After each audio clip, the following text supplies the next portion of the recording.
If managing your credit cards feels like a part-time job, that's a red flag. Somewhere along the way, between our friends, coworkers, family, or even colleagues, and heck, even YouTube, 5, 6, 10, 15 cards was the normal.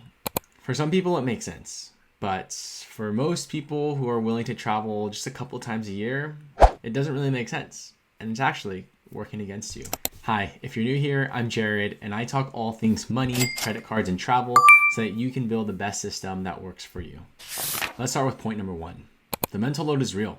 When you have 5 or more credit cards, it's tough to begin to manage. And every additional card adds another due date, another statement, another reward system, another app to check. Even if you're organized, that's a cognitive cost. You're constantly thinking, which card do I use here? Which card can I use there? How can I optimize the amount of points that I'm using? Are there any offers on this card? Or are there any offers on this card to buy something at a discount or to get cash back, an additional cash back for a certain item? Is this category a 3x, a 2x, a 5x, a 10x, or 12x? Or do I even need to use this card, or do I have to hit a specific bonus? All this is trepidating in our minds and is causing fatigue. It's causing stress. It creates this dissonance between us and our finance. And that friction seems small to begin with, but over days, over weeks, over months, over years of thinking about this and juggling all these priorities that we have, it's exhausting. It creates a load of financial stress that people don't talk about, because you're now at this point, you're not even just managing your finances. You're managing all these other responsibilities outside of that. Just stress that's not needed to be added to our lives. Freedom isn't just about points. It's about simplicity and having the peace of mind to make the right decisions for ourselves. Point number 2, optimization and management have diminishing returns. And when I talk about diminishing returns, I'm talking about the time, the energy, the focus, the clarity that's being attributed to managing all these 5+ cards. So say whether you have 7 cards, 10 cards, all that clarity, all that energy that's going into managing each one, pulling the card that has the most points back, pulling the one that has an offer, remembering all what's the rotating category for that quarter. And that's a lot of energy, time, and stress that could be relieved as well, so you can focus on some more simplistic life. Now let's say you're managing between a 2x and a 3x category, and you're trying to remember which card was able to optimize and maximize those points on each given category. Now whether you choose the 2x or the 3x, that is 1% difference, and assuming you spend, let's call it $1,500 a month, that's about $15 to anywhere between $15 to $25 depending on how much you spend. Now that money is huge. An extra $15 to $25 back in your pocket, it could be significant. It could save you an extra boba trip, an extra meal. But unless you're a heavy traveler or a high spender, for most people, this $15 is not going to attribute much, especially considering you're already getting that 2x back. At some point in your life, you're going to trade simplicity for marginal gain.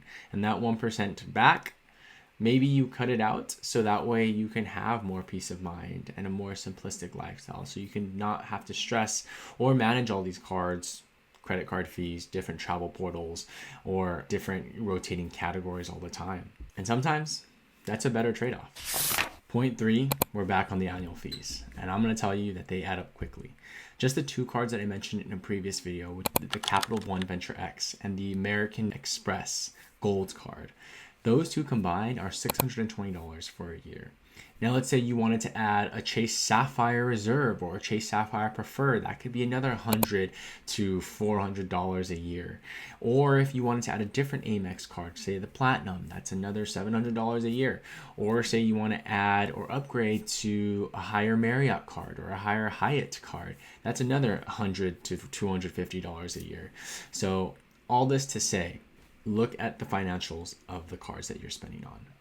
2 cards can easily be $250. 1 card can easily be $400 to $500 to $600. Or you can have 2 cards at $95. Now, I would consciously ask you to ask yourself if you would pay $1,000 or whatever amount you're currently paying to maintain that optionality per year.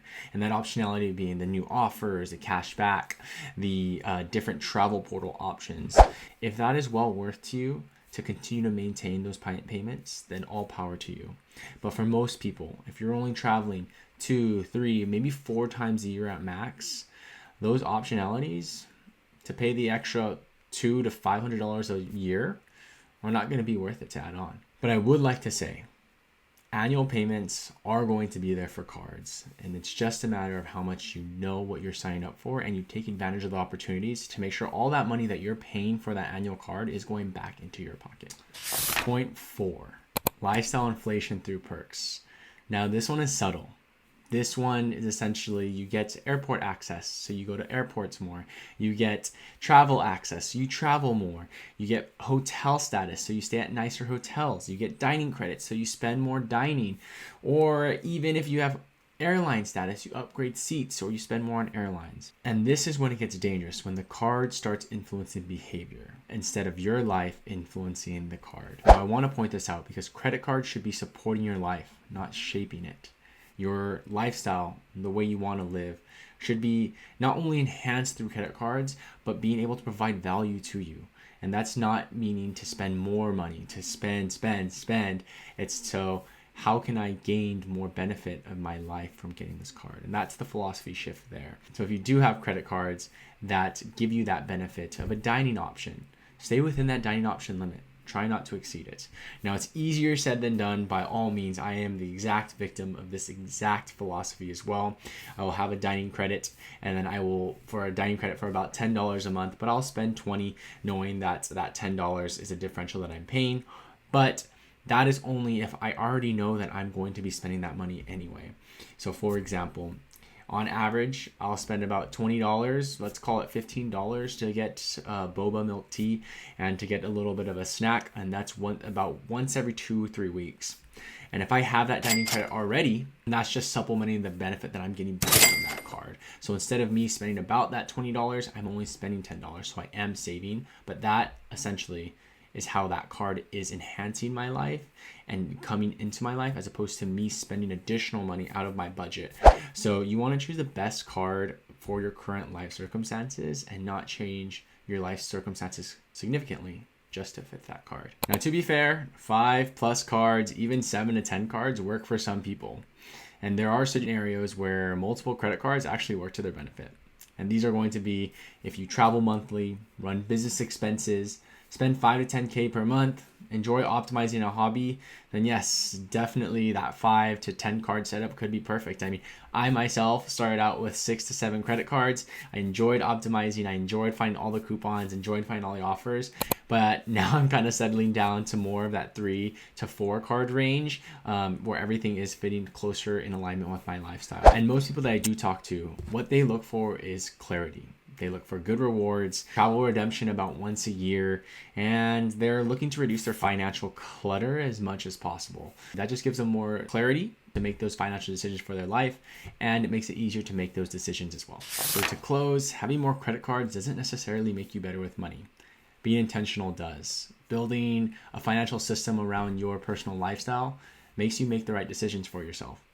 Unlock more travel opportunities, unlock additional benefits, things that you're already doing in your life, but just adding a little bit of enhancement. And if your setup feels too stressful, too crowded, too overwhelming, maybe it's not just the optimization that we need to take a look at, but also the downgrading of some cards to make it more simplistic. And if you found value in this video and thought it was helpful today, please give it a like as it supports the channel in a lot of ways. And if you're curious about learning more about the 2 cards that I do use, I will attach a video in the link here on the side. And until next time, guys, I hope you have a great day, and I will talk to you guys in the next one. Thank you.